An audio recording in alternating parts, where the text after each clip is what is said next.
તો જૂનાગઢના મેંદરણામાં 6 વ્યાજખોરો સામે અપહરણની ફરિયાદ નોંધાઈ છે। ફરિયાદી જીતેન્દ્રભાઈ ભાખરે ફરિયાદ નોંધાવતા પોલીસે 3 વ્યાજખોરની ધરપકડ કરી છે। જીતેન્દ્રભાઈએ આરોપ કર્યો છે કે 8 મહિના પહેલા દીકરીના લગ્ન માટે તેમણે બટુક રબારી મારફત રાજુ રબારી અને માંડા રબારી પાસેથી 10 લાખ રૂપિયા વ્યાજે લીધા હતા, જેમાંથી 2 લાખ રૂપિયા પરત આપી દીધા, સાથે કેટલાક ચેક પણ આપ્યા હતા। જોકે જીતેન્દ્રભાઈની આર્થિક સ્થિતિ સારી ન હોવાથી વ્યાજખોરોએ પઠાણી ઉઘરાણી કરતા હતા અને 10ના બદલે 20 લાખ આપવાના દબાણ કરતા હતા। ફરિયાદીએ પોલીસને જણાવ્યા મુજબ બટુક રબારી, તેનો દીકરો હેમાંગ રબારી અને ઉદય રબારીએ તેમનું અપહરણ કર્યું હતું। આરોપીઓ જીતેન્દ્રભાઈએ તેમની ઓફિસમાં લઈ ગયા હતા, જ્યાં પાઇપ અને પટ્ટાથી માર માર્યો હતો। પોલીસે ખંડણી, અપહરણ અને વ્યાજની ફરિયાદના આધારે બટુક રબારી, હેમાંગ રબારી અને હરેશ રબારીની ધરપકડ કરી લીધી છે। અન્ય આરોપી ઉદય રબારી અને રાજુ રબારી સાથે સાથે માંડા રબારીને પકડવા પોલીસે તપાસ હાથ ધરી છે।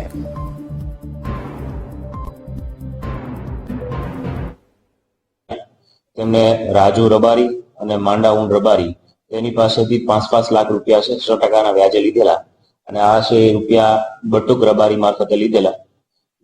બટુક રબારીને તેમને છે 2 લાખ રૂપિયા પરત આપેલા અને સૌરાષ્ટ્ર ગ્રામીણ બેંકના કોરા ચેક આપેલા, પરંતુ હાલ તેમને આર્થિક સ્થિતિ બરાબર ના હોય, આમ છતાં અવારનવાર ઉઘરાણી કરતા ગઈકાલે છે પોતે આ વતનમાં મેંદરડા આવેલા હોય એવા સમયે આ બટુક રાડા રબારી અને તેનો દીકરો હેમાંગ રબારી અને ઉદય, આ 3 લોકો I-20 કારમાં આવેલા અને મેંદરડાના પાદરિયા ચોકમાંથી તેને ઉઠાવી અને જુનાગઢ સિટીના આંબાવાડી ખાતે લાવેલા। વીડી ખાતે આવેલી તેની ઓફિસમાં આજે ફરિયાદી છે તેને પાઇપ અને પટ્ટા વડે માર મારેલો અને કહેલું કે આજે રાજુ રાડા રબારી અને માંડા ઊંડ રબારી પાસેથી જે તે રૂપિયા આપેલા છે એના બદલામાં તારે 20 લાખ રૂપિયા આપવા પડશે।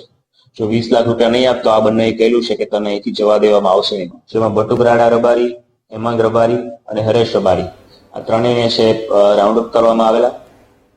વધુ માહિતી સાથે સંવાદદાતા જય જોડાઈ ગયા છે। જય, રાજ્યભરમાં વ્યાજખોરોનો ત્રાસ વધ્યો છે, ત્યારે જૂનાગઢના મેંદરણામાંથી પણ 6 વ્યાજખોરો સામે ફરિયાદ નોંધાઈ। કોણ છે આ વ્યાજખોરો, શું વિગત? જી, ખાસ કરીને જણાવ્યું કે જે મૂળ મેંદરડાના અને હાલ સુરત રહેતા જે જીતેન્દ્ર ભાખર છે તે નામના વ્યક્તિ છે, તેને પોતાની દીકરી માટે 10 લાખ રૂપિયા લીધા હતા અને 2 લાખ બે વ્યક્તિ પાસે વ્યાજ લીધા હતા, ત્યારે વ્યાજખોરોના 2 લાખ રૂપિયા પરત આપી દીધા હતા। ત્યારે આરોપી દ્વારા જે 20 લાખની ખંડણી માંગવામાં આવી હતી અને ફરિયાદીએ જે મેંદરડા હતા તે દરમિયાન આ જે ફરિયાદીએ તેનું અપહરણ કરવામાં આવ્યું હતું। ત્યારે પોલીસને સમગ્ર ઘટનાની જાણ થતા પોલીસ પણ આ અપહરણ કર્યું હતું તે શોધખોળ હાથ ધરી હતી અને પોલીસે છોડાવ્યા હતા। હાલ જે 6 ઇસમો વિરુદ્ધ પોલીસમાં ફરિયાદ નોંધાઈ છે, 3 શખ્સોની પોલીસે ધરપકડ કરી છે। હાલ સમગ્ર ઘટનાને લઈને પોલીસે તપાસ હાથ ધરી છે। જી, આભાર જય, વિગત આપવા બદલ।